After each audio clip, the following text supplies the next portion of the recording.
Catherine of Spring Moon Fertility. Today I'm going to show you how to do a vaginal steam.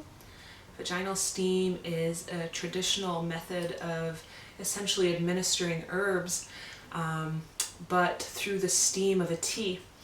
It's a very effective method to help with a whole host of female issues, things from fertility to enhancing fertility to easing menstrual cramps, and even addressing more serious issues like endometriosis or uterine fibroids. It's really easy to do at home. It's also very safe to try on your own. So I wanted to show you how to do it. It's pretty easy. And be sure to go check out my blog post about it. I just wrote a huge article going into all the details, giving you examples of herbs to use, and also especially which herbs to use to help with which conditions. So first thing I'm going to do is I've just been boiling a gallon of water in a big pot. I'm going to go grab it and bring it here, and we're going to put some herbs in it. So that's going to be step number one. So let me go grab my big boiling pot of water.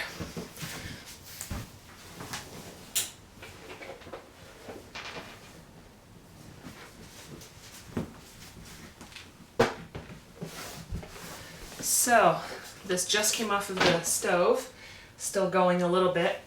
We are going to put about 1 cup, give or take, of herbs, of dried herbs, for about 1 gallon of water.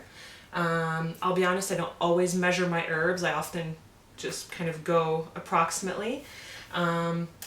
There's a whole variety of herbs you can use for steams. The ones I've chosen today are yarrow, lavender, and rosemary.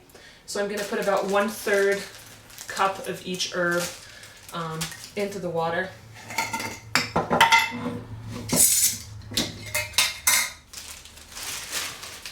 So let's uncover this. Very steamy. So let's do about 1/3 cup of rosemary. Do about 1/3 cup of lavender from my garden.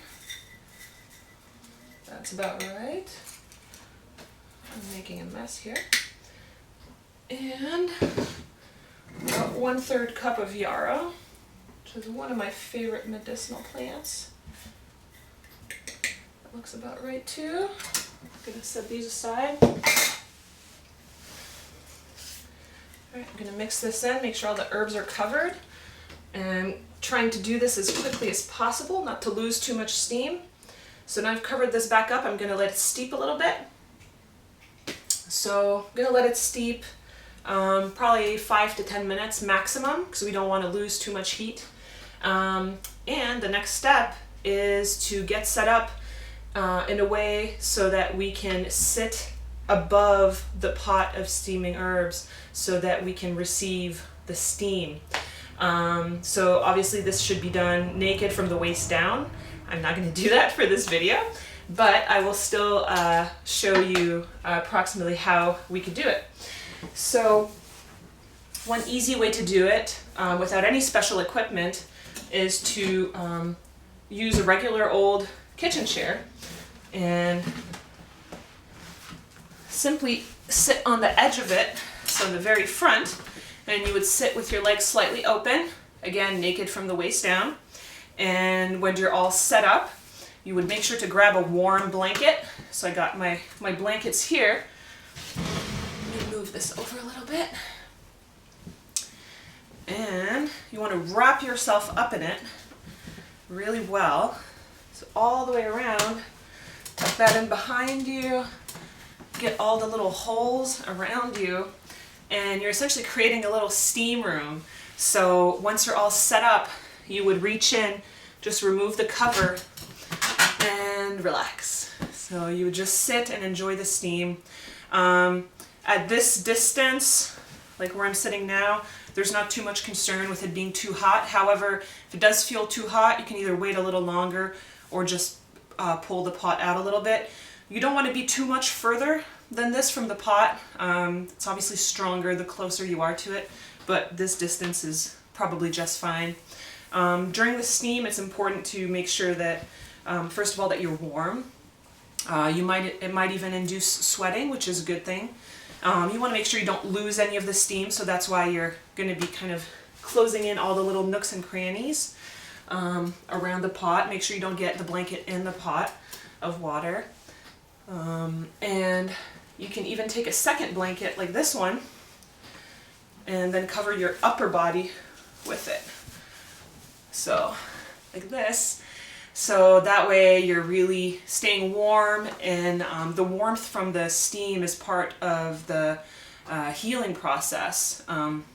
Has a really good effect on the womb, that healing energy, healing warm energy. So staying warm during the steam is really a good thing. Part of that is wearing some nice warm socks while you're doing the steam. So right now I'm wearing some nice wool socks. Which I'm going to keep on. Even though I'm going to get naked from the waist down, I'm going to keep those socks on. And just sit here and relax. I put a pillow behind my back, and I'm going to sit and enjoy the steam for 20 to 30 minutes.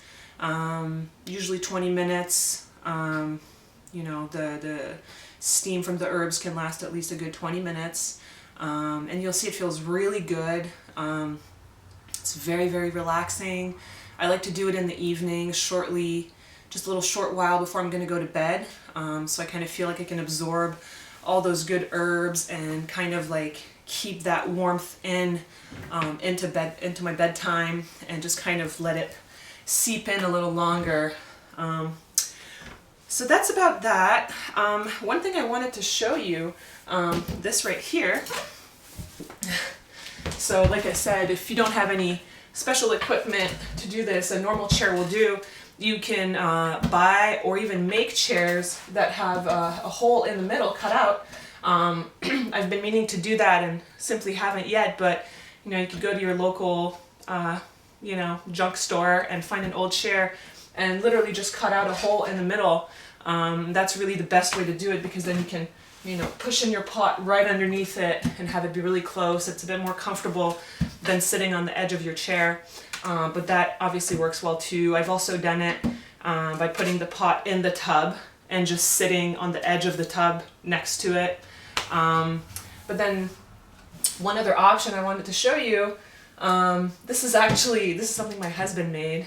It was actually intended as a compost toilet.